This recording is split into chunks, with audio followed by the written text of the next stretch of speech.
Hi guys, welcome to my channel. Today we're going to talk about CBDCs and how do they differ from actual cryptocurrencies. CBDCs stand for central bank digital currencies. Bitcoin, for example, the two main components of it is that it is permissionless and is decentralized. Permissionless means that you can get access into the system. You don't need permission from a government body or centralized body. Everyone and anyone can have access into the system. It is open source. Anyone can access it. And is also decentralized, meaning that is not no central bank or a central power issues Bitcoin. No one controls the flow of Bitcoin. No one can flood the market with Bitcoin. It doesn't work that way. It is literally a currency for the people by the people. It is not the same as the digital bank currency that they're trying to roll out. All right, so Janet Yellen gave an interview with Fareed Zakaria from CNN, and she said this. Why not allow people to have accounts with the Federal Reserve, a kind of digital, central bank digital currency? If what people want is surety of deposit protection, they can get it directly from the Fed or the federal government. Well, we are considering, Fed is considering, and the broader government is considering whether it could be desirable to have a central bank digital currency.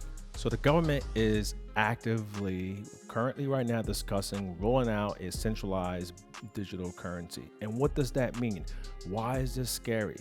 If the government or the Federal Reserve is allowed to do this, they succeed in doing something like this, what you're going to have is the government, it will be the government will have access to every aspect of your life, meaning where you spend your money, how you spend your money. This currency will be controlled by a centralized bank. So it's basically a digital version of what we currently have right now. If they have that, if the government is allowed to do this, if they're able to implement something like this, first they're going to tell you that, hey, this is safer to give people peace of mind to get invested in cryptocurrencies, but it is nothing like a cryptocurrency. It is not permissionless. Not everyone can have access into the system. You cannot look into the back door to see exactly what is going on with this money. And it is not decentralized. A central power, a bank, or the Federal Reserve will be controlling this currency. Say, for example, a government want to go green. All right, they have a new green agenda, and you have a car, a gas vehicle, and you're buying, whatever, you're putting gas in your car. If we have a bank, a CBDC, a bank-controlled digital currency, the government can say, well, you know what, you bought too many gas this week. You bought too many gallons. They can limit exactly where you spend your money and how you spend that money. It is very, very dangerous.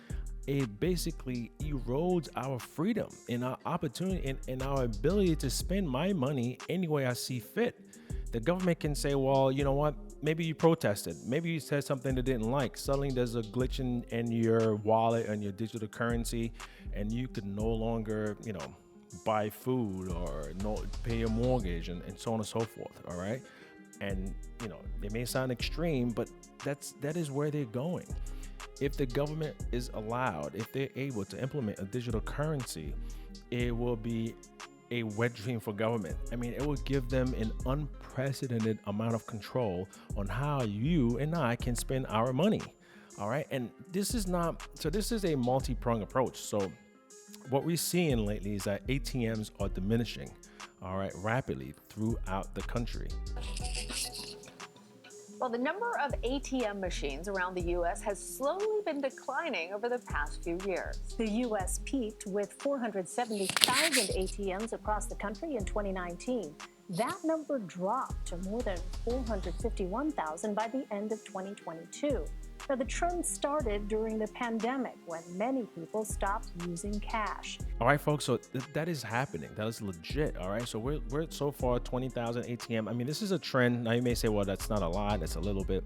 But that's a trend that's been heading in a downward trajectory. Now they're saying, well, because people are using less cash, people are using digital payments. A lot of times, I myself, I'm guilty of this. That I go into the store or I go shopping. I don't even bring my wallet. I leave everything in the car. I just, I'm using my phone. So that is giving them that's giving the Federal Reserve and the government the pretext to say, hey, well, you know what? People are not using ATMs anyway. We don't really need them. People are paying cash digitally. You send money to your Venmo, your Cash App, and your digital app payments. We don't really need cash anymore. And the more and more we use these digital payment systems among ourselves, the more and more the government will implement control into our lives. And this is very dangerous. Just to be clear, a central bank digital currency is not cryptocurrency. The WEF, the World Economic Forum, and its founder, Klaus Schwab, basically said this. On doit accepter une transparence, et je dirais même une transparence totale. Tout va être transparent. Et il faut s'habituer, il faut se comporter ainsi. Ça devient, comment dirais-je, intégré dans votre personnalité, mais si on n'a rien à cacher, il ne faut pas avoir peur. And this is exactly what I'm talking about. So you would have no privacy. So basically they'll say, hey, why are you against cryptocurrencies? Why don't you want it? Why are you hiding? Why don't you want the government? If you're a good person, if you're behaving correctly, why don't you like cryptocurrencies? And this is very scary, folks. All right. So we're losing our liberty and our ability to spend our money the way we see fit. All right. And that's giving me great concern. So that's all I have for you guys for today. Leave a comment in the section below. If you found value in this video, please share it with your friends and your family. And I will see you soon.